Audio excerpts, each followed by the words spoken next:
Say, how's John? Press our day and I go quiet. Really seems so. Welcome to the Yeah, they worry about you. welcome to the first meeting of 2024 of the Sandusky City Commission. We'll have an invocation offered by Commissioner Kuntz, followed by the Pledge of Allegiance.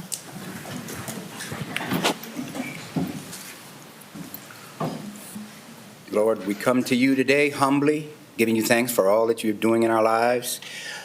We pray that you continue to strengthen this body and all of those who are here. Strengthen us, give us the vision, give us the insight, the wherewithal to do what's best for all of the citizens who live in Sandusky. Give us everything that we need that allows us to think more of others than we ever would think about ourselves or our individual needs. We pray you continue to keep us strong, keep us walking in the faith, and keep us diligent in addressing the needs of Sandusky. Amen.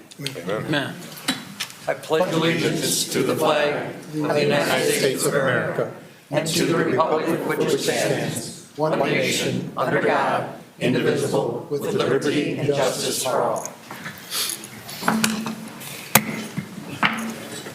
Myers, you call roll. Yes, Mr. President. Mr. Brady? Here. Mr. Murray? Here. Mr. Pajali? Here. Mr. Kuntz? Here. Mr. Crable? Ms. Vargo? Here. Mr. Waddington? Here. I have a motion to excuse Commissioner Crable. So moved. Second. Been a motion and a second discussion. Without objection, that motion be approved and Mr. Crable is excused. Commissioners, you have before you the minutes of our meeting of December the 20th, 2023. What is your pleasure? Mr. Chairman, Commissioner Waddington. I move that we accept the minutes of the December 20th meeting as presented. Second. Been a motion and a second discussion. Without objection, that motion will be approved, and hearing no objection, that motion is approved and those minutes are approved.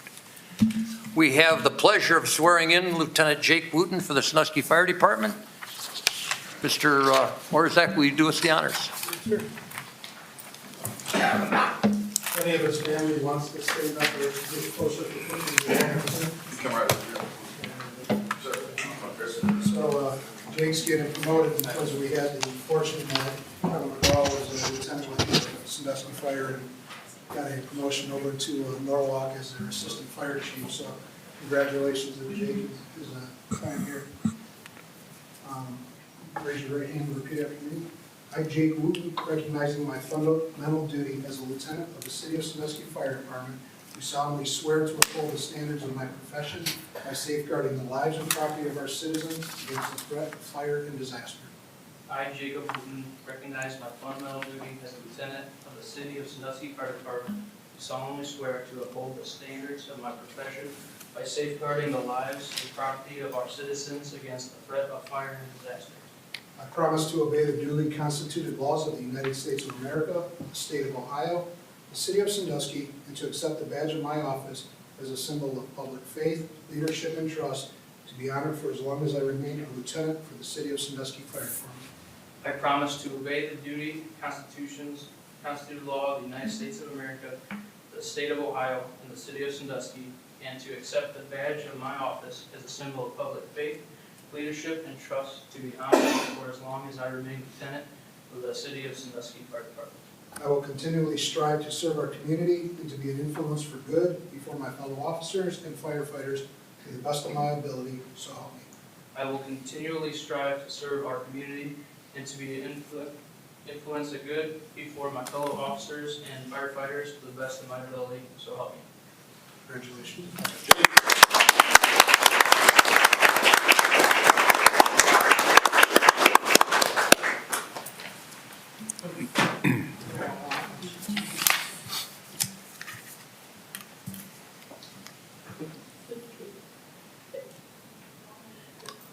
Good job. Chief, you give us some background. Yes, through you, President Brady, to the commissioners. Jacob Wooten has been a member of Sandusky Fire Department since 24th, 2011. He resides in Willard with his wife and 2 children. Jake has been responsible for maintaining the department's 5 gas meters for the past few years. He's taken a few ropes classes, an officer's class, and has worked out of class filling in for off-duty officers in order to prepare himself for this promotion. Jake will be a lieutenant on number 1 shift under the direction of Captain Jason Resch. Lieutenant Wooten has been a great asset to Sandusky Fire Department thus far in his career, and there's no doubt that he will continue to be an asset as he moves forward in this new position. Congratulations, Lieutenant Wooten.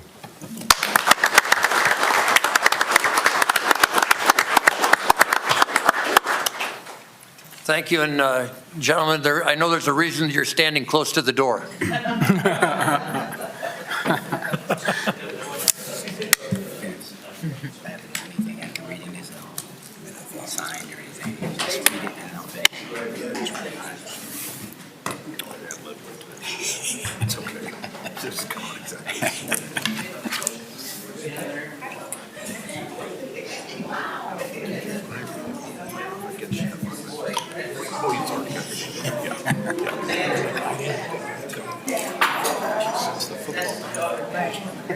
What's that?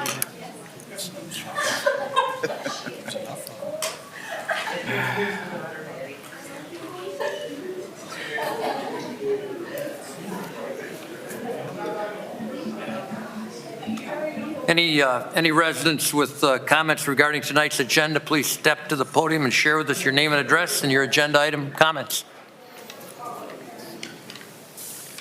Seeing no one rushing to the podium, we'll move to the next order of business, which is unique every 2 years. That is the election of the president and the vice president of this commission. I will ask my fellow commissioners for nominations for the role of president of the city commission. Mr. Chairman. Oh, I'm sorry. I nominate Richard Brady for president. Second. Any other nominations for president of the city commission? Ms. Myers, will you call the roll on that nomination? Yes, Mr. President. Mr. Brady? Yes. Mr. Murray? Yes. Mr. Pajali? Yes. Mr. Coons? Yes. Ms. Fargo? Yes. Mr. Wantington? Yes. That nomination is approved, and I now feel almost exactly like Mr. Waddington does after every election that he runs in, in that he gets almost all of the votes. I will ask for nominations for vice president of the city commission. Mr. Chairman, I would move to nominate Mr. Murray as vice president for the city commission. Second. Been a motion and a second. Are there any other nominations for vice president of the city commission? Ms. Myers, you call the roll on that motion, please. Yes, Mr. President. Mr. Brady? Yes. Mr. Murray? Yes. Mr. Pajali? Yes. Mr. Coons? Yes. Ms. Fargo? Yes. Mr. Wantington? Yes. Our positions are secure as president and vice president. Mr. Murray, do you have any words for us? Well, I appreciate the confidence of our colleagues in asking us to lead the commission again. Always happy to substitute when Mr. Brady is away. It's been a pleasure to work with staff and to have a weekly interaction, direct interaction with Mr. Orszag and his predecessors. But Mr. Orszag is doing, and his staff are doing such a great job of clicking things off and getting the work done these days. It's been a new page. I wasn't sure I'd want to do this again, but with Mr. Orszag, I find some new energy and some excitement. It's much appreciated, so thank you. And I echo those comments. I've said privately to most of you, and I will say publicly, that the role as the president of this commission is perhaps not exactly what it seems. My obligation is to direct traffic and to keep order. And I think that that's an important role. And I also think that each of you understand that I have the same number of votes as each of you do. That's one. And if I talk to you about an issue or try to explain an issue to you, I'm not there to twist your arm. I'm there to share with you what my thoughts are. And I can tell you that in the next 2 years, the last 2 years, at least for Mr. Murray and myself, we have a lot of opportunities that are right before us. But with opportunities come challenges. And I'm counting on each and every one of you, as well as counting on our very gifted staff, to work through these opportunities and work through these challenges, make this city a better city than we are today, and hopefully a better city in the future. And again, thank you for your confidence. The next order of business will be on our agenda is the presentation of our 2024 total eclipse proclamation. Mr. Chairman, whereas on April 2024, a total solar eclipse will be visible from the contiguous United States, and the city of Sandusky will be located in the path of totally, where the eclipse will last 3 minutes and 45 seconds. Forgive me, it should be the path of totality. Whereas Sandusky has been named one of the top places to view the eclipse in the United States by a national publication and expects to attract tens of thousands of visitors for the event. Whereas the city is committed to offering its residents and guests great viewing experiences coupled with many events in the region, including the Total Eclipse of Sandusky Festival in downtown Sandusky. Whereas the city recognizes the importance of this rare astronomical phenomenon in bringing together residents and visitors alike, celebrating not only the eclipse but also the spirit of our city. Now therefore, I, Steve Pajali, Commissioner, City of Sandusky, Ohio, do hereby commend our citizens for embracing this historic event as I proclaim Sandusky, Ohio to be Sandusky, USA. Throughout the eclipse weekend, April 5th through the 8th, 2024, dated this 8th day of January, 2024. Thank you, Commissioner Pajali. We have with us in the audience two of our friends, both Mackenzie Springs and Amanda Smith, and I think that they are prepared to present for us a small presentation regarding this proclamation and this event, accompanied by our own Jason Worley.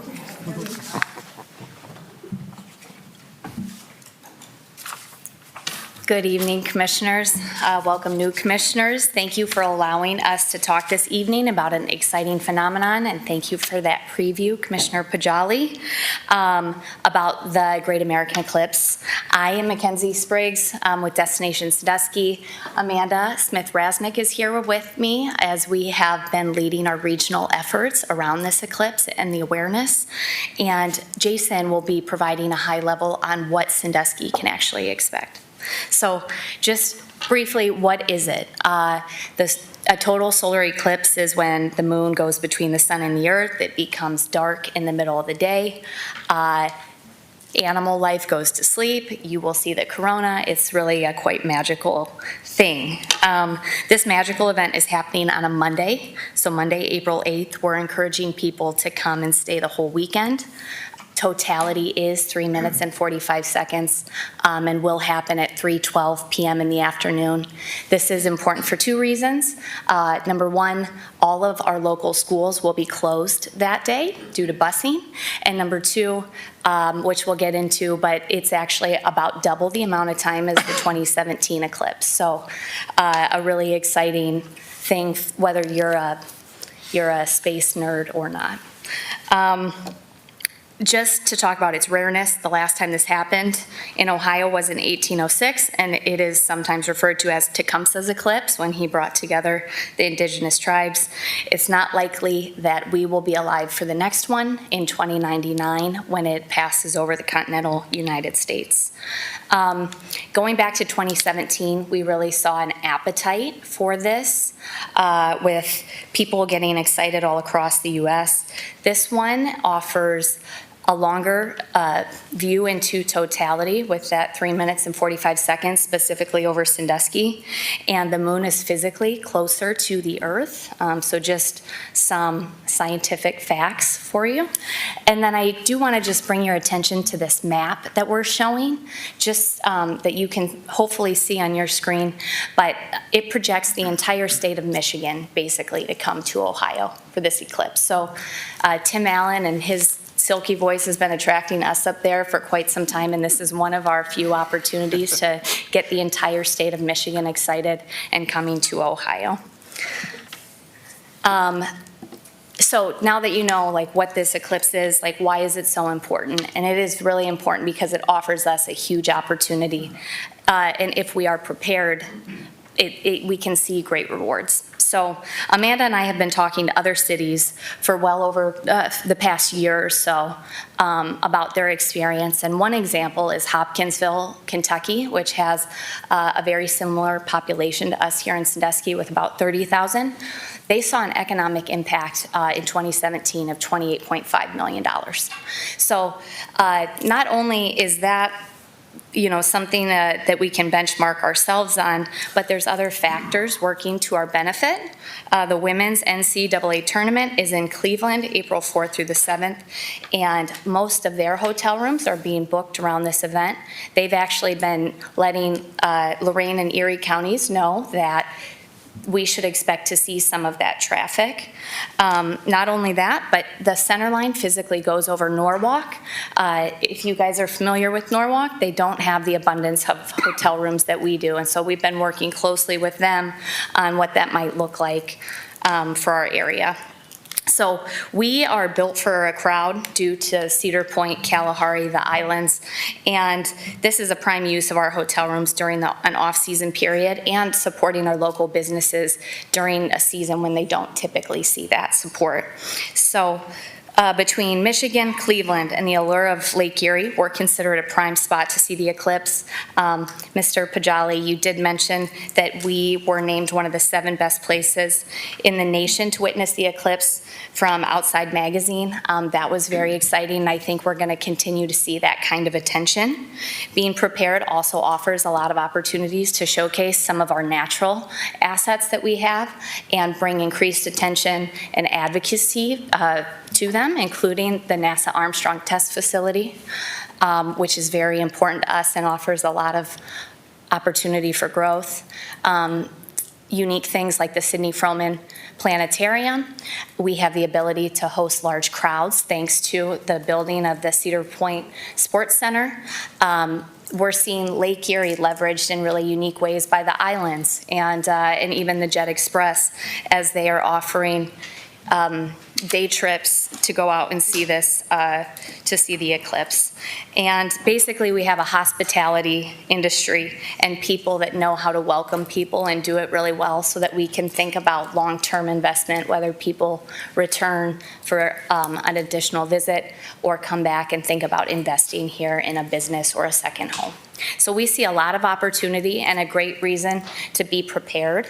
And with that, I want to hand it over to Amanda so she can tell you what's been happening in the background so far. Thanks, Mackenzie. I'm Amanda with Shores and Islands, Ohio. So giving you a little bit of a high-level view of what's going on between Erie and Ottawa County. A lot of coordination of monthly meetings, thanks to Mackenzie and all of the other folks. We are talking to our lodging partners. We're talking about business preparedness, safety, number one. Speaking of safety, I want to make sure you guys all get your Eclipse glasses. So if I may, pass them out. Make sure you take a pair. Make sure you keep them on your desk so it reminds you on a daily about this awesome historic event. Speaking of those glasses, Shores and Islands has partnered with over 10 businesses, including Firelands Health, Lakeside, Perkins Township, Greater Sandusky Partnership, the Sandusky City Schools, to obtain over 65,000 glasses. So we're working on a distribution plan.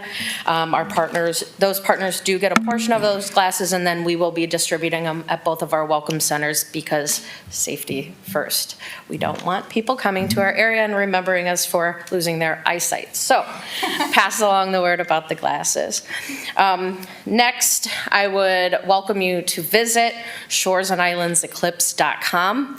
That has everything that you might need to know about the eclipse, from the start of totality, duration times per city, events, lodging packages, safety, facts, and resources. It's being updated daily by all of our partners and contributing businesses in Erie, Ottawa County, and our communities as well. So with the save the date there, you should see it on your screen. There is an opportunity to use the QR code to visit the NASA website and then also the Shores and Islands website. Our marketing campaign is pretty robust. Without going into complete all of the details, we do work with 2 marketing agencies at Shores and Islands, Communique, and then also Tandem Media locally. So locally, we have press releases, digital ads, social media, different awareness and educational campaigns that are happening every month. And then nationally, going out to South Bend, Fort Wayne, Detroit, Columbus. We're targeting those markets out of our region, once again, with social blogs, around the 8th of the month, print, media, and emails. So you can tell we're pretty excited, a once-in-a-lifetime event, and I hope you guys are all planning to stay put for April 8th to enjoy all the festivities. And with that, speaking of festivities that are going to be taking place right here in Sandusky, I'm going to turn it over to Jason Whirling. Thank you for your time. So you may need those glasses for my portion since you get the glare coming off of my head.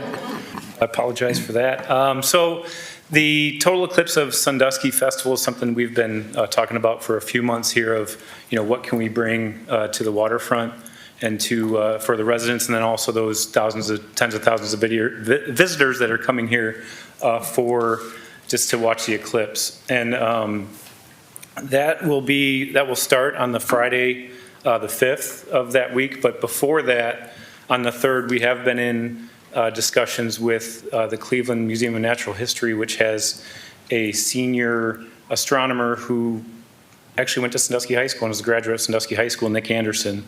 We've talked to them about doing a presentation, not only for the public in town here, but also to come to our spring break camp that happens to be that week at Mill School. So we'll have an educational component there on the 3rd.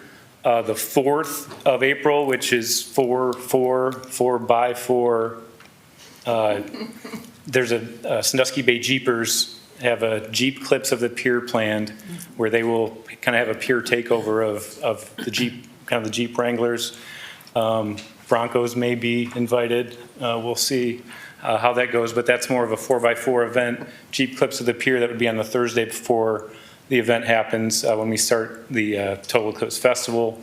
And then the Friday night, we're planning on showing the Twilight movie Eclipse. I know everyone in here has watched it and could probably quote some things in Twilight Eclipse, probably not, but that's what we plan for the Friday night. And then we get into Saturday, Sunday, and Monday with a music festival that has bands throughout the day on those 3 days leading up to that event.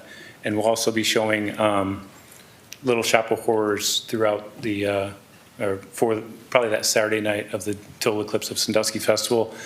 Little known fact, the Audrey 2, which is the main character, the plant, she came about because of an eclipse that happened. So that's the connection there. So we're looking at kind of connecting those things and having the eclipse actually broadcast. So as we know, in April in Ohio, cloudiness, weather could be a component. We're hoping with the Firelands LED screen that we can broadcast a NASA feed of the eclipse. So no matter what, if you're here for the eclipse, you can actually see it even if we have some cloud cover during that time. So all these things are happening for an event that, 3 months from today, it's January 8th, we're looking at hosting all these folks and hopefully have, as many people down there as we do for the Party at the Pier series. So really looking forward to getting everything going and hoping for great, just 3 days, 4 days of good weather, or at least clear skies for the event. Great opportunity. Commissioners, comments for anybody here? Mr. Chairman, I believe we have a meeting scheduled that night on April 8th, so we'll be right in the thick of things. We'll be in the thick of We won't things, have as to we wait. usually are. Yeah, we'll be right here. Additional comments, Commissioners? Thanks for what you're doing. And most of our friends in the hotel and motel business are licking their chops waiting for this to happen. I know that they're able to accommodate hopefully the tens and thousands of people that are going to show up for that day. Great. Thanks for what you're doing.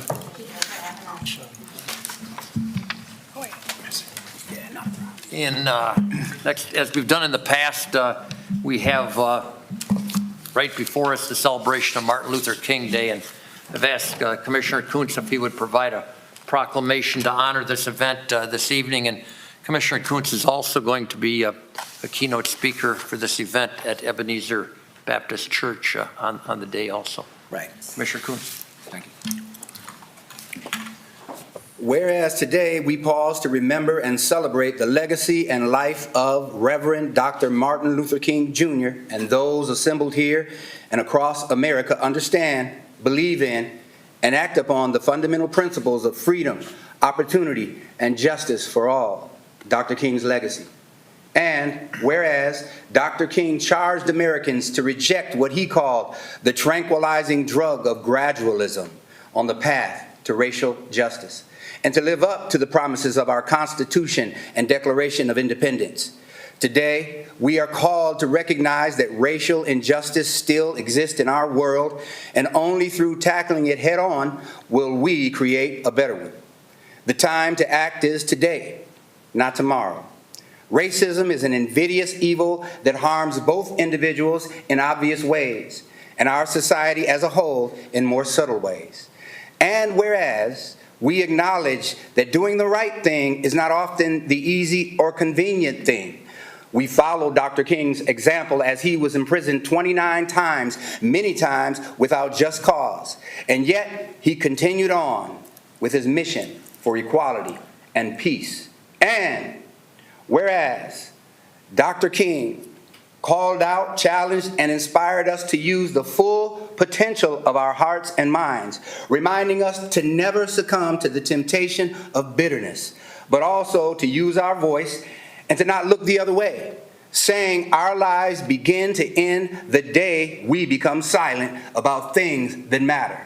And whereas Dr. King understood racism would not be defeated by mere platitudes or worldly possessions, seeing clearly that material advancement does not equate to advancement of the human soul, Dr. King said, "We have learned to fly the air like birds and swim the sea like fish, but we have not learned the simple art of living together as brothers. Our abundance has brought us neither peace of mind nor serenity of spirit. Conversion comes from deep within." And whereas the Congress of the United States recognized Dr. King as a visionary and set aside his birthday as a symbolic yearly reminder to self-evaluate and to be better for our society. Now, therefore, I, Dr. Richard Kuntz, Sandusky City Commission, do hereby proclaim January 15th, 2024, as Dr. Martin Luther King Jr. Day in the city of Sandusky, Ohio.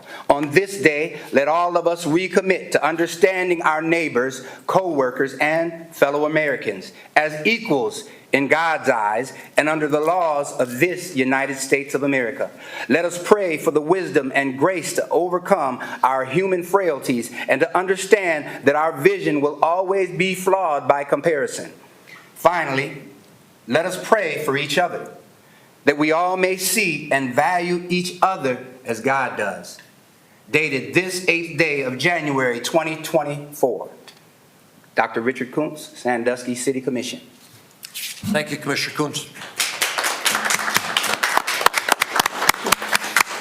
As a reminder, that celebration is January 15th at Ebenezer Baptist Church. Next on our agenda is we have a public hearing on the 2024 budget. This hearing will be conducted by our Director of Finance, Michelle Reeder. And as it is a public hearing, we will entertain questions from both the commission and from the public. Thank you, Commission President Brady. The 2024 budget has an overview.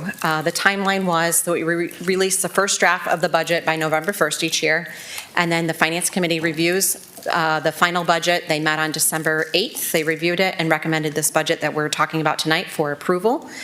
The temporary budget, the Commission did pass that in December 20th, so currently for 2024, we're operating on a temporary budget. The intention is to have this on first reading today, come back on January 22nd for second reading and immediate passage and into effect on the 22nd. The 2024 budget has increases for our three unions, which include the police department, the fire department, and our AFSCME union at 3%, 2%, and 2% for AFSCME. Then the administrative folks, those employees typically follow the AFSCME contract, so this budget does include a 2% increase for them also. As a reminder, we do have an increase in the number of full-time police officers. That happened in 2023 when we brought on the Cedar Point Police Force, and we have an agreement where they reimburse us for those 5 new officers. We also have 3 new firefighters per the union contract that were established in 2022, so you'll see an increase to the police and fire budgets. Health insurance increase, this has been an ongoing area of concern, and we've talked about it. The health insurance increase for 2024, it increased 10%. If we're looking at past expenses in 2021, our health insurance, where the city is self-funded, at $4 million worth of expenditures. In 2022, we hit just over $6 million worth of expenditures, and in 2023, we were at $5.3 million. We have done some changes for health insurance for 2024. We have changed our network. We have also changed our TPA, which is our third-party administrator, hoping that we can reduce cost and see some savings in health insurance going forward. As a reminder, this was on the budget last year. You'll see some changes in the Parks and Public Realm account numbers and the Horticulture Division. We kind of divided those departments up, so if you're looking at historical numbers, they're going to be skewed a little bit due to those changes. The American Rescue Plan funds, which we commonly call our stimulus funds, you'll see that we still have about $8.5 million uncommitted at the end of 2023. We have a further slide kind of displaying where those dollars are planning on going in the future. The capital plan, it will be back. The intention is next month in February. So the budget we're looking at does not include all the capital items. There'll be a 5-year capital plan brought back to you in February. And then the revenue figures that you'll see today are conservative. So we'll definitely want to be on the safe side when we're planning for revenue. Anything above what we plan is obviously a bonus, and we're happy to see. The general fund revenue, as a highlight, you can see in 2014, our general fund revenue, which is our fund that has the main expenses for many of our departments, such as police, fire, municipal court, and all of our administrative transfers are run through the general fund. In 2014, our revenue was $16.3 million, and you can see in 2024, we're quite a bit larger. We're at $30 million. Just $30.8 million is what we're expecting in 2024. Of this revenue, that $30.8 million, here's a pie chart that shows the breakdown. The largest percentage of our revenue comes from our income tax dollars. That's about 42% of the general fund revenue. The admissions tax is another 29%. The yellow piece of the pie here is our departmental revenue. That makes up about 10%. Those are where we talked earlier, the police department, other departments that have revenue coming in, like the fire department for EMS fees, the police department where they get the money back from Cedar Point. That's what we consider as departmental revenues. They make up about 10% of the budget. Property taxes is 6%, lodging tax is another 6%. The smaller pieces of the pie there are just a small percentage of what we have going into the general fund revenue for next year. Here's looking at the expenditures. So this is meant to just be a brief overview, as we have over 35 different funds here listed. We have over 1,200 different lines in the budget for expenditures. So obviously we're not going to go over all of those. As we mentioned, the general fund is our main source of funding for a lot of different departments in the city. That budget for 2024 is $30.7 million. Those dollars, we have another slide that will further break down those dollars. But as we stated earlier, the revenue was 30.8 that we're estimating, so our general fund can cover all the expenditures that we are seeing in this budget. Just to highlight some of the larger expenditures that you'll see, if you look at Fund 218, that is our transit fund, you're going to see a change there. In 2024, we're showing a decrease compared to the 2023 budget. The reason for that is that our transit system is going from a rural system to an urban system effective July 1st of 2024. That means that our federal grants, which is account number, or the fund number 241 that you'll see on the screen, you'll see the increase there. So transit for the first part of the year will be shown in the transit fund, and then the second half of the year it will be expensed and shown in that federal grants line item. Coronavirus Relief Fund, which is our Fund 240, you'll see that we have just over $8 million sitting there that we can allocate for future projects going forward. On here, the capital projects, there's a budget of $21 million sitting there, and as we stated, we'll be back with the actual capital plan for the next 5 years at a future meeting to look at all the plans for the projects going forward. The other one that we want to mention on here is our health insurance fund. There's $5 million there. That's Fund 701. That is, again, for our health insurance claims for the year. That's optimistic. We're hopefully going to stay at $5 million with the changes we've made, but if we need to adjust that, we'll be back in front of the commission to ask for an adjustment. Water and sewer funds, those are funds 612 and 613. You'll see them on the screen. The large increase to the sewer fund right now is because we have that ongoing HRT project, which is that high rate treatment project going on still in 2024. So all funds, you'll see the total at the bottom there of the 2024 column on the far left is just over $115 million that we're looking to expend in this budget. This slide shows the breakdown of the general fund and where those expenditures go. As we stated previously, police department and the fire department are going to be our largest expenditures that we see in the general fund. Respectively, police department's 18%, fire department's 19% of the budget. So you're looking at 37% of our budget goes to those safety forces. The other main contributor of expenses in the general fund would be the administrative support. That is the department you'll see all the way at the bottom. That is where the transfers come from for anything that we need to subsidize another fund for, or if we have Issue 8 or Cedar Point Partnership projects that we're doing, those dollars come from the general fund to a future fund. We have to transfer those dollars out. That is the reason you'll see that we have over $11 million in that administrative support. That is not for staff, just to be clear. Here is staffing levels by department. Far right column is your 2024 staffing levels. All in, we're looking at 255 employees that are budgeted for in 2024. If you look at 2023, we actually had 257 employees that we budgeted for. So we've decreased the amount of employees that we put in this budget.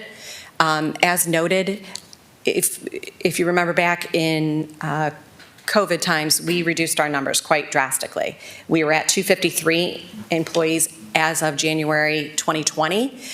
We dropped that. We lost, I don't remember the exact number, but 20-some employees over that time period during COVID. We made drastic adjustments to our budget.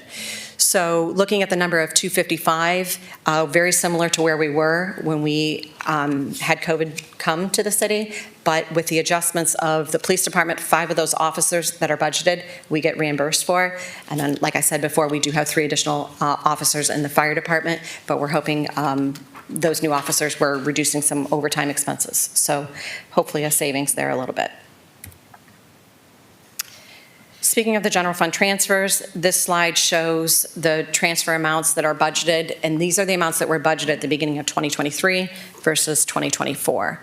First column there is transit. So our transit fund, initially in 2023, we had $500,000 budgeted.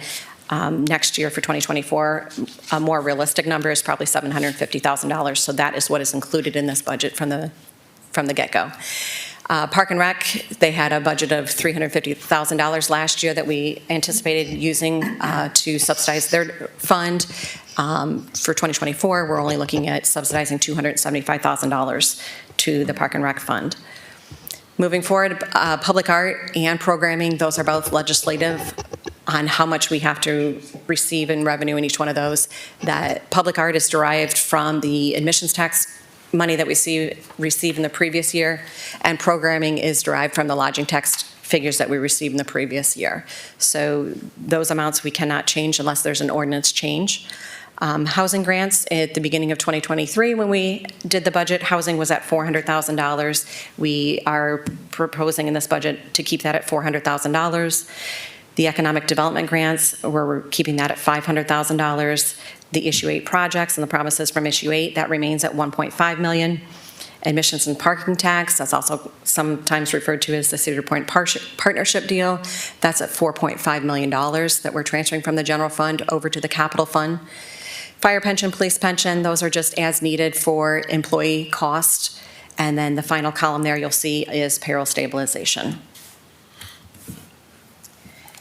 This is a historical general fund expenses and cash balances. As we talked, the budget that we're looking to propose and pass for 2024 includes $30.7 million worth of expenditures in the general fund, and our goal is to keep our balance at about 20% of what we expend each year. So we're shooting to have a $6.1 million cash balance at the end of 2024. This last slide is American Rescue Plan funds, so the ARPA dollars. As a reminder, we did receive over $18 million in 2021 and 2022. We've expended $9.5 million, and we still have almost $8.5 million to expend in the ARPA funds. On the left there, you'll see projects that have been legislated already and passed and approved through the commission, such as the Justice Center design. We've done many years of street resurfacing. We have affordable housing project at Osborne School currently underway. We have Butler Street, Warren Street, Sproul Park, vehicles and equipment, and we also used some ARPA dollars for the library restoration project. The box on the right is our future projects, items we plan on bringing back to commission, such as additional street resurfacing, the All Wheels or the skate park. That will be coming back for approval. We also use ARPA dollars for payroll. In 2024, we have about $475,000 worth of payroll expenses coming out of ARPA. We also have tennis courts that are being planned. We have pathway improvements and additional sections of pathway, and then also the south side plan that we've been talking about will be partially funded through ARPA dollars is the intention. With that, try to keep it brief. There's a lot of information, but I'm happy to answer questions. Questions from the public? Questions from commission? Mr. Murray. Not a question so much as just a reminder for the public. We look at the general fund, and then we look at the water fund and the sewer fund, and sometimes folks look at those and they say, well, why can't we move the dollars between these various funds? And the answer is someone will go to jail if we do that. So we don't want to do that. Those are separate funds. They are rate-driven funds. They also bear close looking at. We haven't had an increase in water and sewer rates in a couple of years. We all know what inflation has looked like the last couple of years. And so that's something we're going to have to take a look at. The general fund is very healthy, and we're very happy about that. But we need to think of these as three different funds because legally that's what they are. The other thing I would mention is that the reserve is so tremendously important. And we've had lean years in the past where folks look at that and they go, well, why can't we use that to pay for some of these things that we've had to cut out, or why can't we use those funds to pay for things that are important to us? And the answer is having that reserve is exactly what has got us through COVID. You looked at the chart that Ms. Reeder showed before. Only 35% was in lodging and admissions taxes. We lost all that money. We lost a lot of income tax dollars. We were looking at a scenario where potentially more than half of our general fund was cut out, our funding was cut out. It was only because of the reserve that we limped through COVID. There are other reasons to maintain that reserve. Of course, we have lower borrowing costs because we get a good rating from the rating agencies when we go to the bond market to sell bonds. And so I just want to highlight that and express my gratitude for that. And the general fund reserve is a tricky one for the city of Sandusky because it goes up and down because of the Cedar Point's open in the summer, but then obviously starting somewhere around December, I'm not sure when we last settle up, but the fund drops all the way until about June, and it's lower than we really like it to be in June, but we take a look at the 20% on an average across the year. So thank you, Ms. Reeder. Thank you. Additional questions or comments, commissioners? Ms. Reeder, I think I understand this, but I would like you to just verify that the $8.5 million that we're still sitting on in ARPA funds, that's going to come off the books entirely by the end of this year. We have to expend those dollars or lose those dollars by the end of this year. That's correct. So I'm sorry, I should have explained that, but the ARPA dollars, we have to commit them by the end of 2024.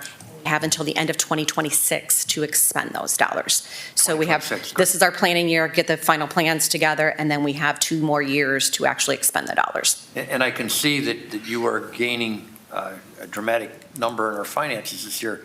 showed a dramatic increase in our interest income. So I presume you were putting those dollars to good work. Absolutely. Great, good job. Thank you. Mr. President,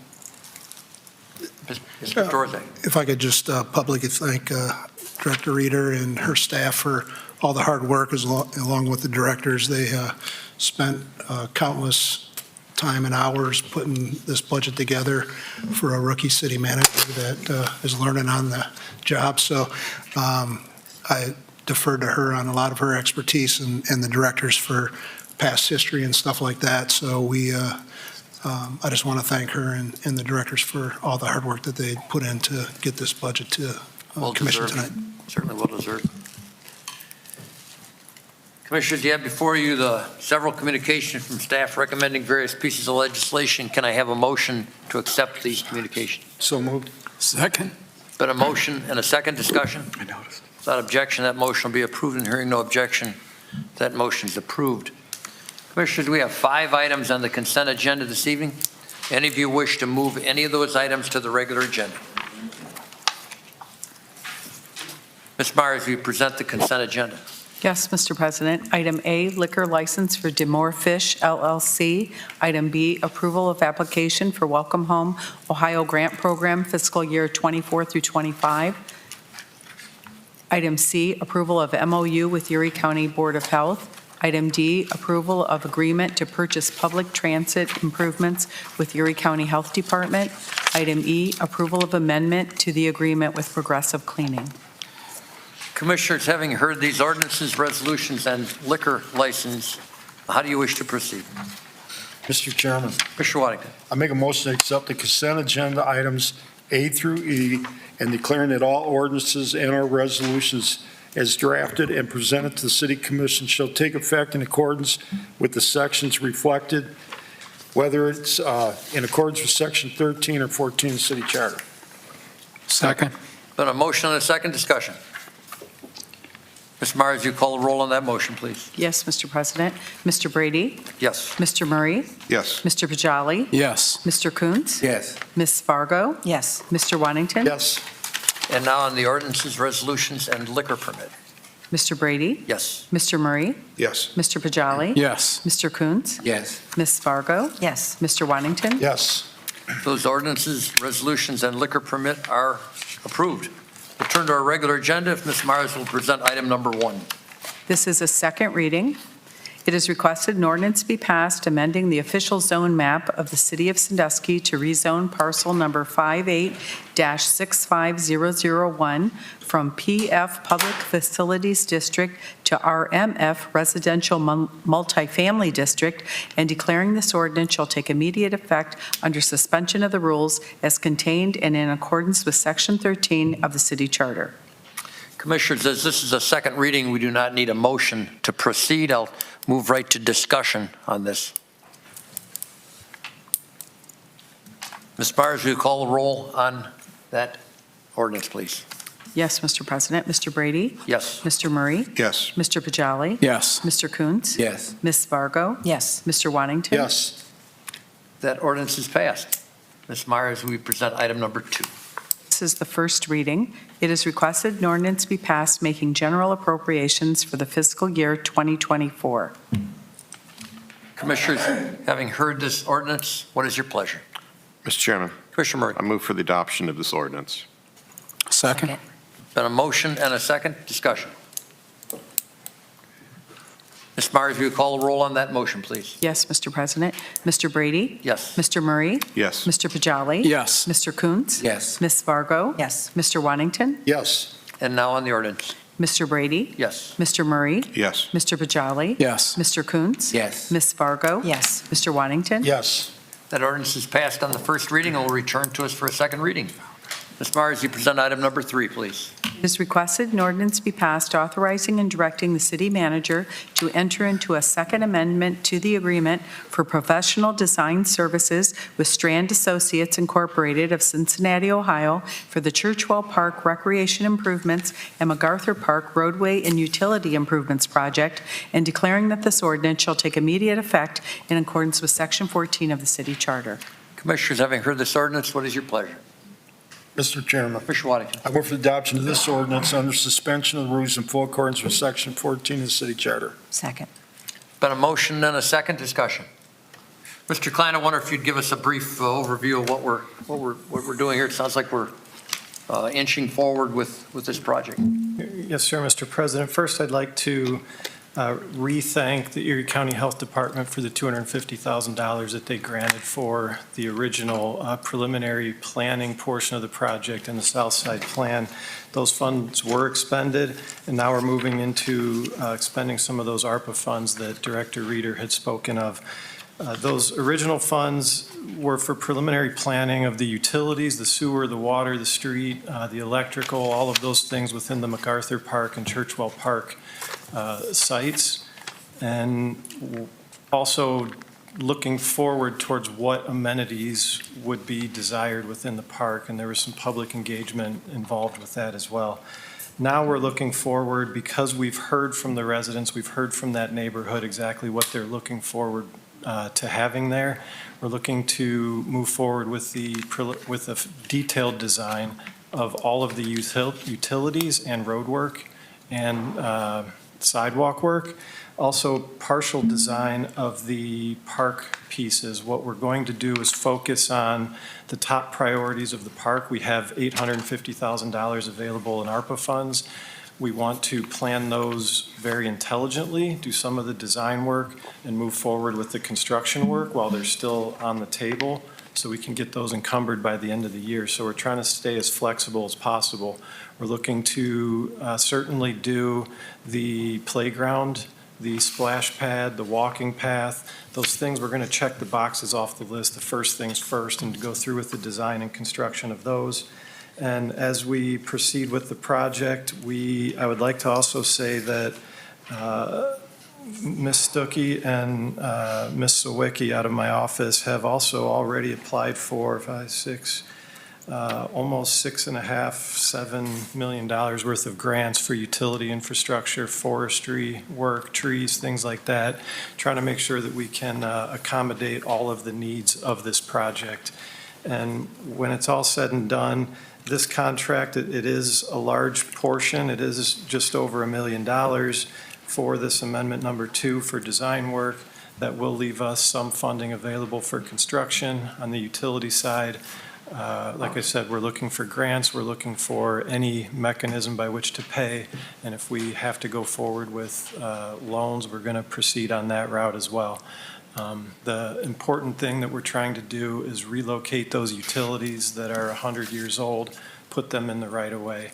And that will also require a detailed involvement process, communicating with the residents, because we're going to have to get on private property to make sure that their sewer lines, their water lines, their electric, everything else is coming to where the new utilities are. So this is not a simple project. It's very complicated, especially since we have different deadlines and timelines with the funding sources that we have. We're trying to make sure that we accommodate all those and work through all those deadlines and details as we're moving forward with the design and construction of this project. Thank you, Mr. Klein. Comments for Mr. Klein, Commissioners? Mr. Chairman. Mr. Murray. Two things. Two things come to mind. One of the great things about being a legacy city is we have all these wonderful assets, right? Like the library and the courthouse and these great public spaces. But along with that comes some legacy liabilities. And our engineering team has done just a really great job of working through those over the last couple of decades.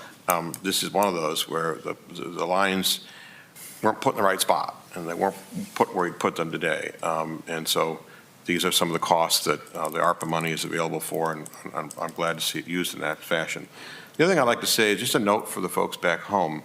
I don't know, I certainly wasn't before I got on the commission, that I don't know that we appreciate how very fine our engineering staff is. We are able to coordinate this work in a way so that we're not putting a water line in and then tearing up the road. Well, maybe Ohio, or the gas company does, but carrying up a road to put a new sewer line in or something of that effect. I think you heard just a little bit from Mr. Klein of the complexity of timing these things and making sure the funding sources are available, the right funding source is available at the right time, and the grant is made and that money is available and it's been approved so that we can get all this work done on the most efficient basis. I have watched other communities that bollocks this up time and again. They waste a lot of money. It means that money isn't available for other things like police and fire and parks and all the other things that are important to a city. So just a tip of the hat to our engineering staff, which from the top to the bottom just does really great service to the city of Sandusky. Additional comments, Mr. Chairman, Which one? example of Mr. Murray Perkins Ave. Yep. Had we done that, look at the mess of the money that would have cost. Exactly. Ms. Byers, you call roll on that motion, please. Yes, Mr. President. Mr. Brady? Yes. Mr. Murray? Yes. Mr. Pajali? Yes. Mr. Coons? Yes. Ms. Fargo? Yes. Mr. Wantington? Yes. And now on the ordinance. Mr. Brady? Yes. Mr. Pajali? Yes. Mr. Murray? Yes. Mr. Coons? Yes. Ms. Fargo? Yes. Mr. Wantington? Yes. That ordinance is passed. Ms. Myers, you present item number 4, please. It is requested an ordinance be passed authorizing and directing the city manager to enter into an agreement for professional services with WSP USA Incorporated of Cleveland, Ohio, for the development of a citywide Safe Streets Action Plan and declaring that this ordinance shall take immediate effect in accordance with Section 14 of the city charter. Commissioners, having heard this ordinance, how do you wish to proceed? Mr. Chairman, I would move to adopt this ordinance under Section 14 of the city charter. Second. A motion and a second discussion. Mr. Klein, this city's been the beneficiary of the Safe Streets Action Plan on a few other occasions. I think this is one of those wonderful instances where we get to leverage our dollars at about an 80-20 split, don't we? For this, we're paying $50,000 and the government's paying the other $200,000. Yes, sir, Mr. President. This project is really a planning related project, and we will work closely with the planning department. It's a multi-mobility study that we're going to be moving forward with, engaging the residents, the stakeholders, and others. A large component of this project is going to be traffic calming, making sure all forms of mobility are incorporated into the city safely. If you're walking from one neighborhood or riding your bike from another neighborhood, how can you get to the same point without having too much conflict and having an unsafe environment? Another large component of this project is going to be equity with that connectivity and making sure that all of the neighborhoods have those same resources and avenues to getting around the city through sidewalks and bike paths and those types of things. I started a list, and actually I started on the inside of my folder about 6 years ago, and I'm 2 pages through that list already of intersections where I've received phone calls about looking at traffic and looking at four-way stops and different things like that. In this project, I know we've come to commission and we've implemented four-way stops. This project is going to help us also figure out how to route traffic properly through the city, what neighborhoods, what areas we're going to route through, what roads we're going to route them down through those neighborhoods to make sure that we're not pushing traffic onto other areas that shouldn't have that. So this is going to be a very quick project. I think funding for the implementation becomes available sometime this fall. So we're hoping to get the project done late summer, early fall, so we can start applying for the implementation dollars for whatever comes out of this. And like you said, it is $200,000 of federal grant funds with $50,000 coming from capital. Good. Thanks, Mr. Klein. Additional comments or questions, Commissioner? Mr. Chairman, Commissioner Pajali? I would just mention that this is one of these situations, and I think Mr. Klein and his staff have done a good job. The ODOT, sometimes the dollars fall in different pots, and a few years back, a lot of the money was going towards safety and safety projects, and the community has to pivot towards those concerns in order to get that money, and I think Mr. Klein and his staff, they've done a good job getting a lot of that money back to Sandusky, not only on the planning, but then what follows is the implementation if you do good planning. So I just wanted to note that. Excellent. Chairman. Mr. Murray. Just a thanks for the timeliness of this, because, you know, as cars have gotten safer and but for speed, we would see a dramatic decrease in highway deaths, and we still have overall. Speeding is a problem, but we've seen a dramatic increase in pedestrian deaths and pedestrian injuries and bicycle deaths and injuries. Not entirely clear why that's happening. There are a lot of human factors at play, so very timely study. The commission, just Mr. one Klein. more thing I would like to point out to the points that both commissioners made is there was a study that was done that was initiated by ODOT and run through the regional planning department about zero deaths and looking at all the traffic analysis, the statistical data throughout Erie County. And that report was finalized in April of 2020, I believe. And it turns out that the consultant that was selected for this project was also the one that ran that project. So they already have a lot of institutional knowledge in the city.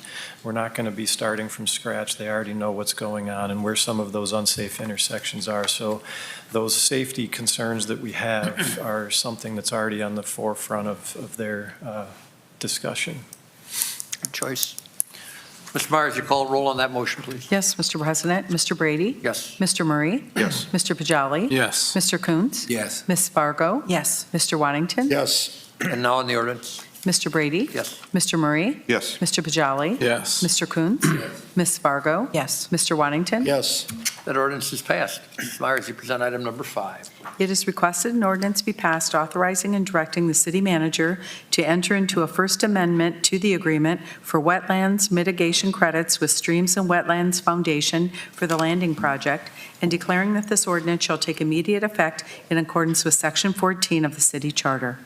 Commissioners, having heard this ordinance, what is your pleasure? Mr. Chairman, I move for the adoption of this ordinance under suspension of the rules in full accordance with the Section 14 of the city charter. Second. Been a motion and a second discussion. Mr. Klein, you've successfully hogged the agenda tonight, as you do so well. I wonder if you'd give us a Reader's Digest version of what we're doing here. This is a massive project that we are inching along in also. Yes, sir, Mr. President. The landing project, as we inch closer to bidding that sometime this summer, or hopefully late spring, early summer, we are finalizing all of our environmental permits. We came to the commission last year needing a certain amount of wetlands credits, and we were very fortunate to have the unique opportunity to have the Corps of Engineers say that we didn't need to worry about half an acre of the wetlands that we originally said. They actually reduced the amount, and we're going from $39,000 down to, what was it, $6,500. We've already paid the down payment, so all we're looking for with this legislation is to allow the city manager to re-sign the previous contract of $39,000 and adjusting it down to $6,500. Great. Comments or questions, Commissioners? Ms. Myers, you call the roll on that ordinance, please. Yes, Mr. President. Mr. Brady? Yes. Mr. Murray?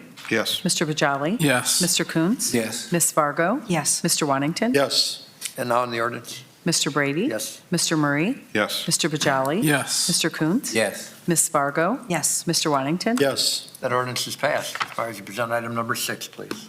It is requested an ordinance be passed authorizing and directing the city manager to approve the second and final change order for work performed by Spear Brothers Incorporated of Sandusky, Ohio for the Perkins Avenue Water Line and Resurfacing Project in the amount of $221,279.37 and declaring that this ordinance shall take immediate effect in accordance with Section 14 of the city charter.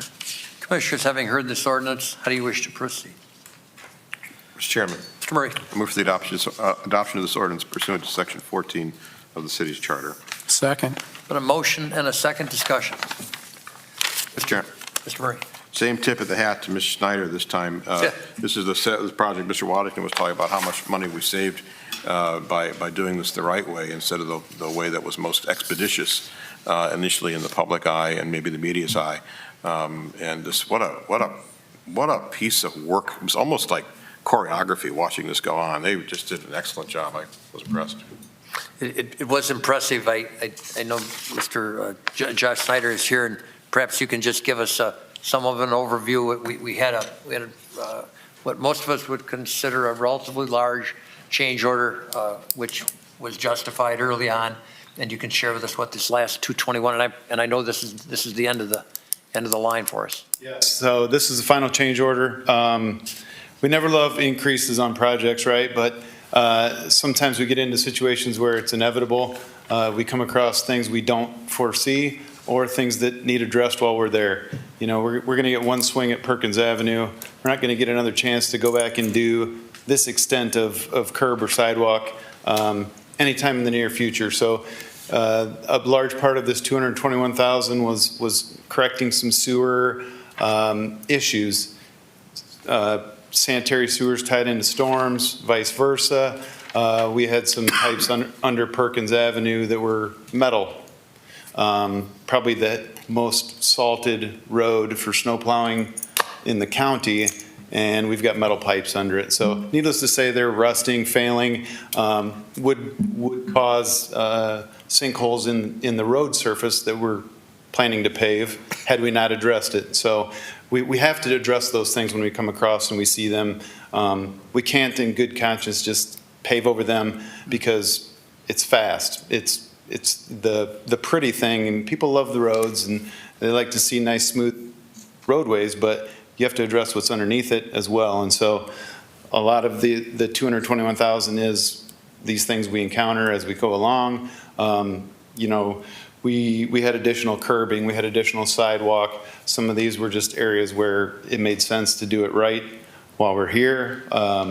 Perkins Plaza, we didn't intend on doing the full width of it, but we got into it and we're trying to match up with their parking lot. We didn't want to create a trip hazard for the kids coming from and going from school. It was the right thing to do. So I think the proof is in the pudding. You see Perkins Avenue today. It drains better than it has in decades. It's more walkable than it's been in decades. And so we anticipate good 40, 60-year longevity on most all of that infrastructure there. So that's the reason for the increase. Mr. Snyder, there's a point here that is often missed by the public and certainly can be missed by commissioners as well. And that is that when we enter into these contracts, we require our contractors to give us per unit cost. Those per unit costs are what we use to balance the project in the end. They're getting, when we have a change order, when we find something unforeseen, whether it's railroad tracks or a leaking pipe, we don't just carte blanche give the contractor a credit card and say go spend our money. His quantities have to match what he's going to charge us per unit. So it keeps the city from getting ripped off on per unit cost. Is that not correct? For sure. And we do direct any work that's above the bid quantity. We give direction on that and ensure it's meeting goals of the project and giving us these improved drainage, greater longevity. And we had a homeowner that had a downspout coming underneath the sidewalk. We're going to tie it into the storm. Like we're going to do things that make sense when we're there and we have the road opened up. Another interesting piece that I want to mention, more for I think the public's consumption than commission even, is that we were being nudged into repaving this stretch of road a couple of years ago. We resisted doing that because we knew we had a massive water line project coming and we didn't want to repave and dig up, as Mr. Murray's talked about. And the real benefit of that was our engineering department applied for a grant between now and then that reduced this cost by $2.5 million. That's $2.5 million that is not out of our residents' pockets. So what a fortuitous thing to have happen, just because we have a very proactive engineering staff. And I mean all of you. I don't just mean Mr. Klein, Mr. Snyder, but everybody that works in your department are proactive. We are thankful for that, and we and the citizens are really beneficiaries of that. Thanks for doing that. Mr. Chairman. Mr. Murray. 2 points that are related, just wanted to bring to mind. Mr. Waddington will remember 17 years ago, there was a period of time where we would, as a commission, new commissioners, challenge change orders. And we'd say, doggone it, why did you anticipate this? Why did you keep track of this stuff? We didn't know what we didn't know back then. We now are in a position where We want to encourage staff to do the right thing. If the catch basin's broken, doggone it, go ahead and fix it while you got the road open, as you pointed out, Mr. Snyder. And so the commission over the years has become very supportive of staff because we have confidence that the staff is doing the right thing. The second thing is that we got schooled at the time about the dangers of not being supportive of the change orders and having confidence in staff. And the issue was contractors came to us and they said, you act like that. We add a little extra, 10%, so something like that, because we know we're dealing with a garrulous city. We are just going to make sure we charge a little bit more if we're going to bid and we're going to get that kind of treatment. So it's important to have that kind of working relationship with contractors and commission with the staff. So thank you. Mr. Myers, Ms. Myers, will you call a roll on that motion, please? Yes, Mr. President. Mr. Brady? Yes. Mr. Murray? Yes. Mr. Bajali? Yes. Mr. Coons? Yes. Ms. Fargo? Yes. Mr. Wantington? Yes. And now on the ordinance. Mr. Brady? Yes. Mr. Murray? Yes. Mr. Bajali? Yes. Mr. Coons? Yes. Ms. Fargo? Yes. Mr. Wantington? Yes. That ordinance is passed. Ms. Myers, will you present item number 7, please? It is requested an ordinance be passed authorizing and directing the city manager to enter into a contract with Midwest Tank Management LLC of Fremont, Ohio for the Follett Street and Mill Street Elevated Water Tank Inspection and THM Removal System Project and declaring that this ordinance shall take immediate effect in accordance with Section 14 of the city charter. Commissioners, having heard this ordinance, what is your pleasure? Mr. Chairman, Commissioner Wadding. I move for the adoption of this ordinance under suspension of the rules in full accordance with Section 14 of the city charter. Second. Been a motion and a second discussion. Mr. Murray, you asked over the weekend a question regarding this issue. I wondered if you got an answer as to how this work is actually performed. Well, I did. Thank you. I was just imagining how this would be performed because you're going to be in the dark, inside a closed space, presumably suspended above very cold water. It just seems so incredibly dangerous. I did learn that, I think Mr. Snyder later informed me that they do drain the tanks before they do this work, but Oh, you free fall then. that's right up there with some of the dirty jobs that was Mike Rowe talked about. But so yeah, I did learn that. I also learned that all the parts are being replaced with stainless steel parts right down to the bolts. Perhaps we could offer you a tour of that while they're doing No. it. I guess Appreciate not. that. Comments or questions, Commissioners? Ms. Myers, you call a roll on that ordinance, please? Yes, Mr. President. Mr. Brady? Yes. Mr. Murray? Yes. Mr. Bajali? Yes. Mr. Coons? Yes. Ms. Fargo? Yes. Mr. Wantington? Yes. And now on the ordinance. Mr. Brady? Yes. Mr. Murray? Yes. Mr. Bajali? Yes. Mr. Coons? Yes. Ms. Fargo? Yes. Mr. Wantington? Yes. That ordinance is passed, and let us know when it's done. Ms. Myers, you present item number 8, please. It is requested a resolution be passed declaring the necessity for the city to proceed with the proposed Meadowwood subdivision sidewalk project, approving the specifications and engineer's estimate of cost thereof, and directing the city manager to advertise for and receive bids in relation thereto, and declaring that this resolution shall take immediate effect in accordance with Section 14 of the city charter. Commissioners, having heard this resolution, what is your pleasure? Mr. Chairman. Commissioner Murray. In honor of Commissioner Poole, who's no longer with us, well, he's with us, but he's not at the table, I move to approve this resolution pursuant to Section 14 of the city's charter. Second. Been a motion and a second discussion. Mr. Chairman, Commissioner I Murray. mentioned Mr. Poole because he would have been delighted to vote on this motion, having complained many times about how the gaps, because we didn't put all the sidewalks in. We just put the sidewalks where we had a home sale. Yeah. And the homeowner would build it, which is kind of a dumb way to do it, but that's what we did back then. And this is just a wrong that was left undone, I don't know, 50 years ago, 60 years ago, whatever it was. Exactly. Additional comments or questions, Commissioners? Ms. Myers, you call a roll on that resolution, please. Yes, Mr. President. Mr. Brady? Yes. Mr. Murray? Yes. Mr. Bajali? Yes. Mr. Coons? Yes. Ms. Fargo? Yes. Mr. Wantington? Yes. And now on the resolution. Mr. Brady? Yes. Mr. Murray? Yes. Mr. Bajali? Yes. Mr. Coons? Yes. Ms. Fargo? Yes. Mr. Wantington? Yes.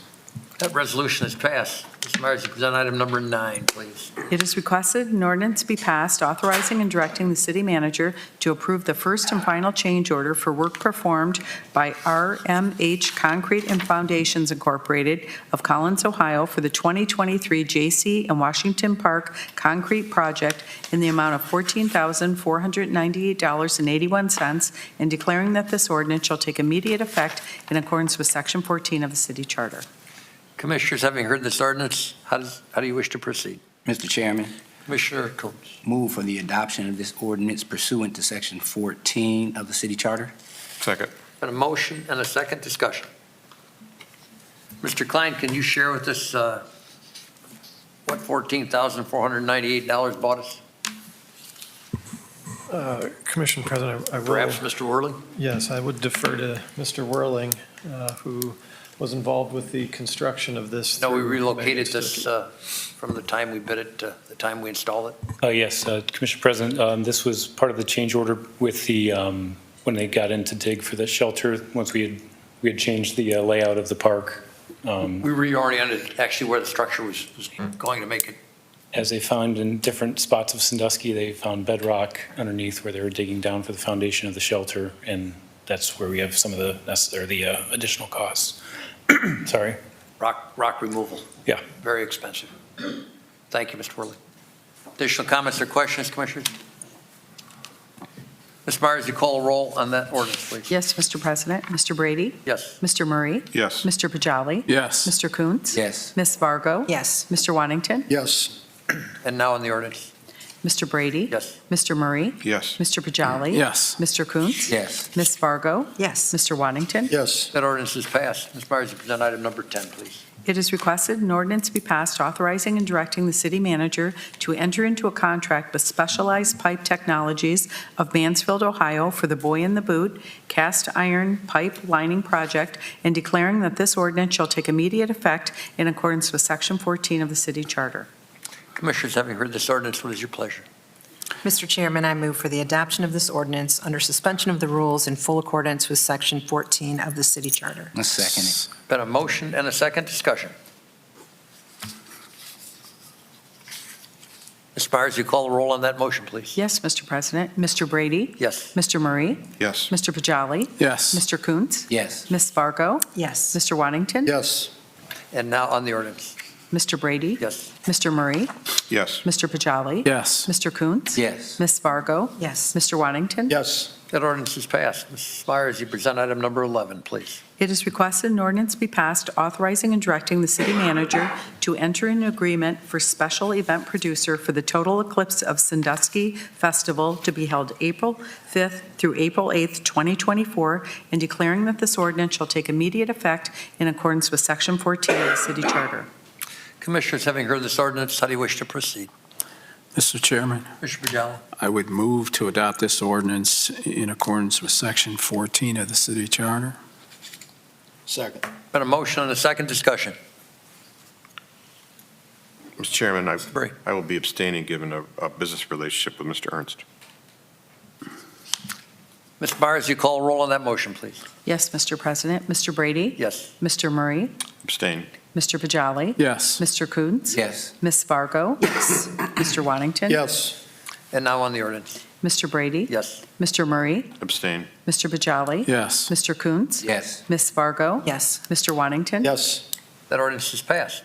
Ms. Myers, you present item number 12, please. It is requested an ordinance be passed authorizing and directing the city manager to expend funds to Garland DBS Incorporated of Cleveland, Ohio through the U.S. Communities Government Purchasing Alliance for the building and roof restoration at the Mills Golf Course Clubhouse Facility Project and declaring that this ordinance shall take immediate effect in accordance with Section 14 of the city charter. Commissioners, having heard this ordinance, what is your pleasure? Mr. Chairman, Commissioner Coons? move for the adoption of this ordinance pursuant to Section 14 of the city charter. Second? Been a motion and a second discussion. When I first read this, I thought we were getting a new building at the clubhouse. Turns out we're not. But hope springs eternal, doesn't it, Mr. Whiting? Mr. Chairman, Mr. Waddington. I believe that's when we had the Bigfoot sighting out there. They did damage to the It clubhouse. was, yeah, you're right, you're right. Additional discussion, Commissioners. Mr. Myers, you call a roll on that motion, please? On Yes. that motion, please, yes. Yes, Mr. President. Mr. Brady? Yes. Mr. Murray? Yes. Mr. Pajali? Yes. Mr. Coons? Yes. Ms. Fargo? Yes. Mr. Waddington? Yes. And now on the ordinance. Mr. Brady? Yes. Mr. Murray? Yes. Mr. Pajali? Yes. Mr. Coons? Yes. Ms. Fargo? Yes. Mr. Waddington? Yes. That ordinance is passed. Mrs. Myers, you present item number 13, please. It is requested an ordinance be passed authorizing and directing the city manager to expend funds to Garland DBS Incorporated of Cleveland, Ohio, through the U.S. Communities Governing Purchase Alliance for the masonry facade restoration at the Sandusky Greenhouse Facility Project, and declaring that this ordinance shall take immediate effect in accordance with Section 14 of the city charter. Commissioners, having heard this ordinance, what's your pleasure? Mr. Chairman, Jolly. I would move to adopt this ordinance in accordance with Section 14 of the city charter. Second. Been a motion and a second discussion.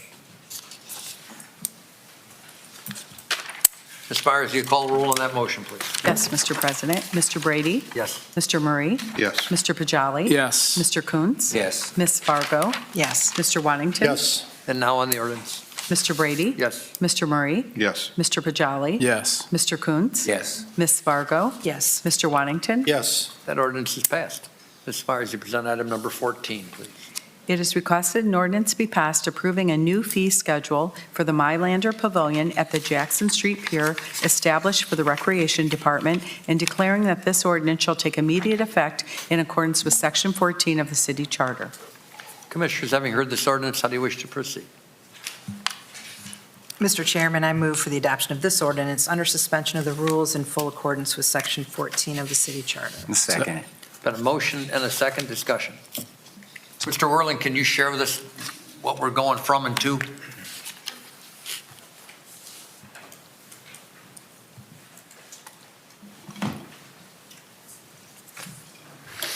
To the commission, through the commission president, when we originally opened the Mylander Pavilion in 2020, we had set the original fee schedule for that and had not adjusted that in the past 3 to 4 years. What we found in those past 3 to 4 years is that our insurance has increased a bit for that facility. The maintenance and the continuous cleaning that we have for the facility, it's been a boom for that area. We've really seen it just grow and seen so many different types of events, and that continues throughout the year. But what this does is it adjusts the pricing.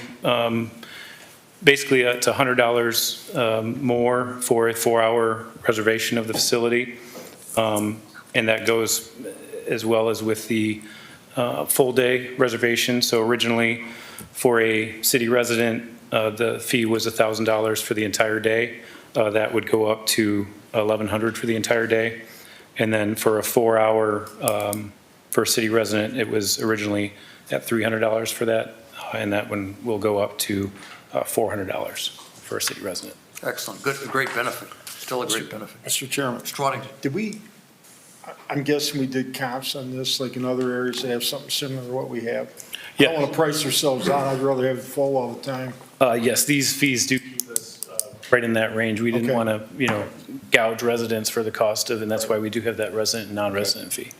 I was going to say, I think it's still even low after planning a wedding and trying to find things. It's a really great deal. No place better, in my opinion, but. Mr. Thank you, Mr. Chairman, Whirling. Mr. Coons. just had a quick question for Jason. How often is it utilized, in terms of regularity?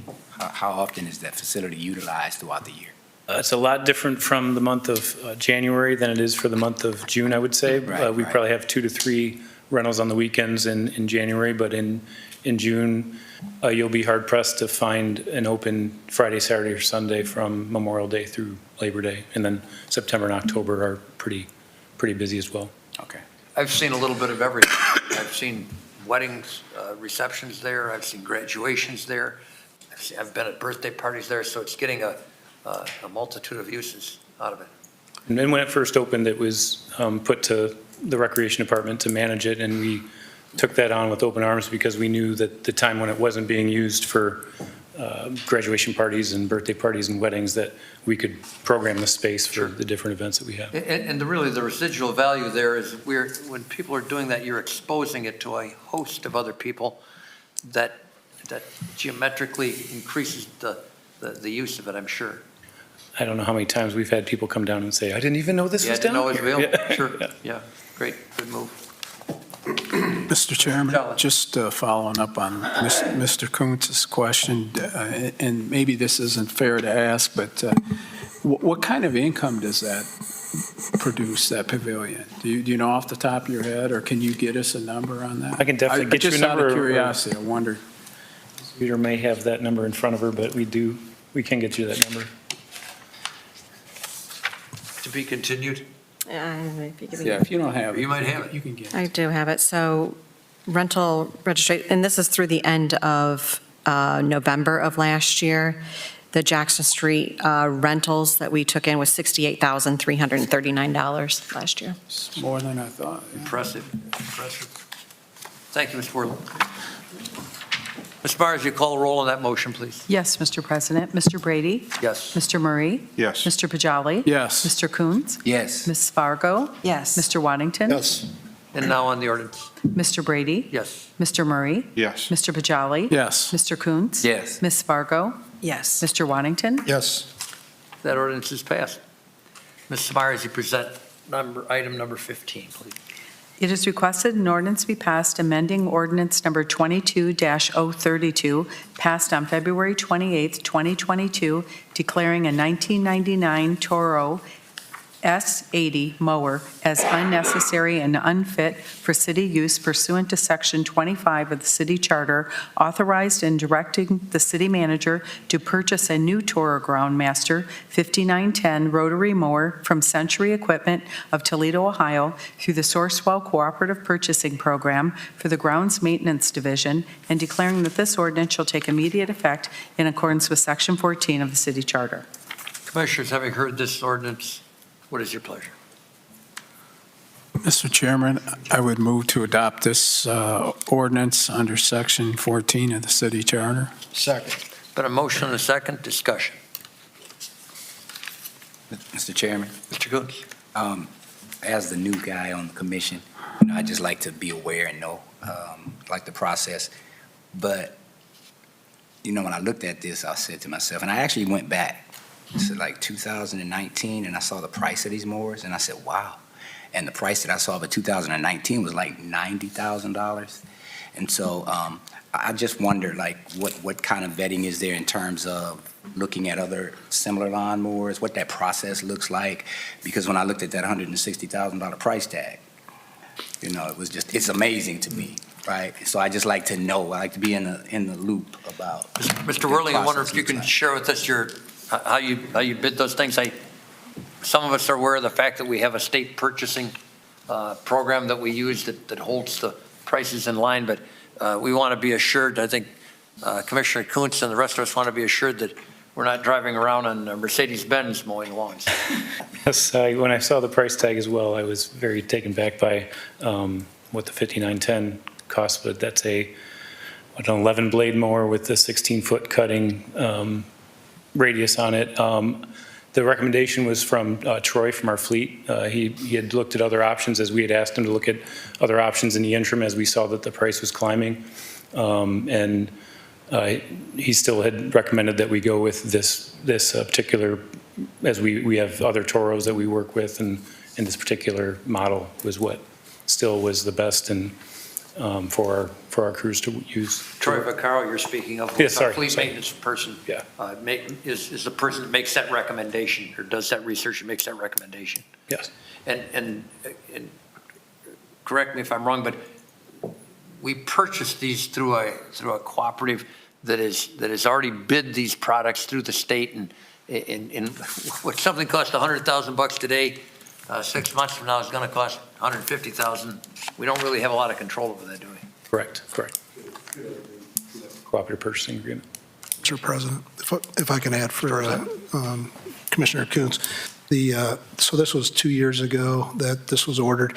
The state has, we have different opportunities to get in cooperative purchasing through different mechanisms. It's bid out, the state does it, so it's seamless. This particular case with supply and demand and all that, as Chief D'Amico can attest to, and the rest of the commissioners that have been here. We ordered a pumper for our city a few years ago, and it was $650,000, and we just ordered one at $1 million. So all of the supply chain issues, the chemicals that we're using at the water plant have significantly increased, and basically the suppliers have told us you can either take it or someone else is going to take it. This is the price. So we're in kind of a unique situation, but I don't think we're getting gouged. It's what's available at this time. Okay, thank you. If you don't like the price on this mower, you're not going to like the price on that fire truck, I can tell you this. Mr. Orzak intimated that we went from $800,000 for a fire truck to over $1 million in the blink of an eye, and I find it particularly galling that it is a take it or leave it situation.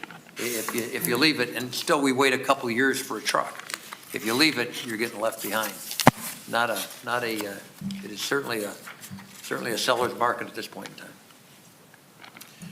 Thank you. We've been assured that we're on the line to get it this time. So we should have it by spring-ish. You're talking about the fire truck? No, the mower. Okay. Yeah. Okay. Ms. Myers, you call the roll on that motion, please. Yes, Mr. President. Mr. Brady? Yes. Mr. Murray? Yes. Mr. Pajali? Yes. Mr. Coons? Yes. Ms. Fargo? Yes. Mr. Waddington? Yes. And now on the ordinance. Mr. Brady? Yes. Mr. Murray? Yes. Mr. Pajali? Yes. Mr. Coons? Yes. Ms. Fargo? Yes. Mr. Waddington? Yes. That ordinance is passed. Now that I've warned you out with 15 items, we'll turn to our city manager for his report. I It got a better be brief- brief. I got a brief one. Good evening, Commissioners, audience, and staff. I have two donations I want to combine together. Both of them are for $500 from Spear Brothers for the Sandusky Police Department and for the Sandusky Fire Department. If I can get a motion to accept that donation. Second. Then a motion and a second discussion. Without objection, the motion will be approved. Hearing no objection, that motion is approved with our thanks. And the Division of Park and Rec would like to thank the following local businesses for providing lunches for the 4-day winter break camp: Pizza House East, Berardi's, Chick-fil-A, and Domino's. Food was provided for over 40 participants and volunteers for the camp. Get a motion to accept that donation. So moved. Second. Been a motion and a second discussion. Without objection, that motion is approved. And hearing no objection, that motion is approved with our thanks again. For the fire department in December, Sandusky Fire was awarded a $14,400 grant from the Mylander Foundation. This award is in response to an application in September requesting $28,798.08 towards the purchase of a digital fire extinguisher training system. This grant amount is contingent upon Sandusky Fire raising the remaining funds of $14,398.08 by December 31st, 2024. So Chief D'Amico will be busy this year. Finance, the general reminder for properties owners that are vacant dwellings. If your dwelling is expected to remain vacant and unoccupied during the winter months, we highly recommend that you contact the city to turn off the water. This will help prevent your water lines from freezing and breaking, which would lead to costly repairs for the property owner. Customer accounting can be reached at 419-627-5893 to arrange for the water to be turned off. Public Works, the curbside Christmas tree collection started today and will occur in each zone throughout this week. Residents may also drop off their trees at the Shelby Street Boat Launch, Overflow Parking Lot, or the Kiwanis Park Parking Lot through the end of the day this Friday. Please refer to the city's website or call 419-627-5884 for further information.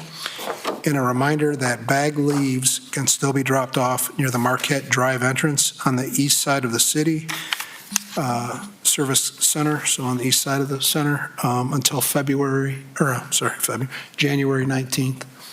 That concludes the detailed report tonight. Questions or comments for our city manager, Commissioner? Items of old business. Any items of old business, Commissioners? Any items of new business, Commissioners? Any items of new business for a new year? Public comments regarding any item concerning city business? to adjourn. You're adjourned. I'll wait for you to ask.